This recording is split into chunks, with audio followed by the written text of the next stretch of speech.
The island of Greenland tends to be forgotten in the scheme of the world stage, yet the island has had a rather interesting history, and in this video we will be looking at that history. The prehistory of Greenland was largely of Paleo-Eskimo cultures migrating from the Northern America. Because of Greenland's remoteness and climate, survival there was difficult. Over the course of centuries, one culture succeeded another as groups died out and were replaced. The earliest known culture in Greenland is the Saqqaq culture, which is still the longest lasting group to have lived on Greenland. The Saqqaq lived in tandem with the Independence I culture in northern Greenland, named after Independence Fjord.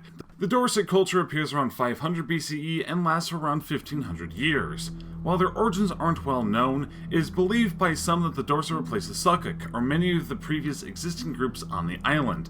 But the lack of bow and arrow technology, as well as drill technology within the Dorset, is a big sign that they have not come from these groups, as both forms of technology were widely adopted by previous Greenlandic cultures.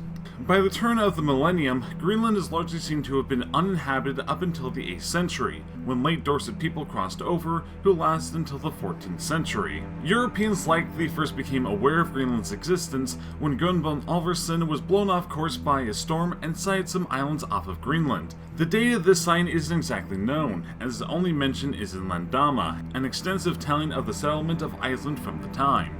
Eric the Red explored Greenland while in exile, and came back to Iceland to get settlers, naming the land Greenland to encourage settlement. The sagas make mention that 25 ships left Iceland with Eric in 985, and that only 14 of them survived safely in Greenland.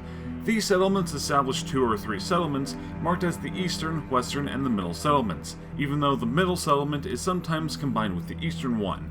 The population was around 2,000 to 9,000, with more modern estimates figuring on the lower end. The economy was largely built around pasture farming mixed with hunting and fishing.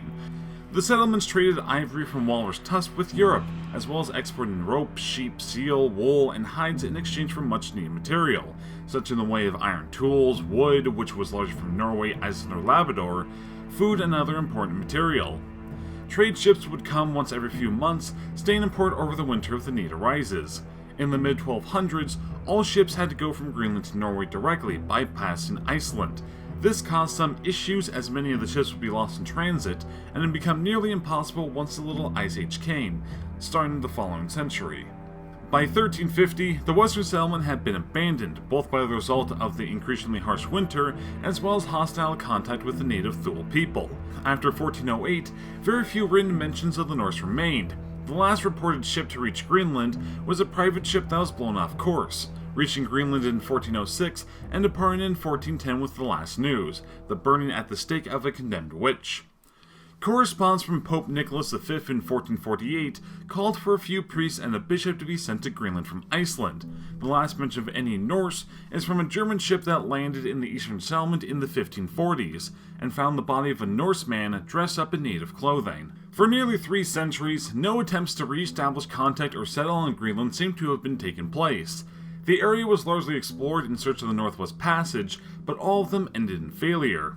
In 1721, a Norwegian missionary, Hans Egde, received a royal charter from King Frederick IV, granting them broad authority over Greenland, and commissioned them to seek out the Norse colony and spread the Reformation among its inhabitants.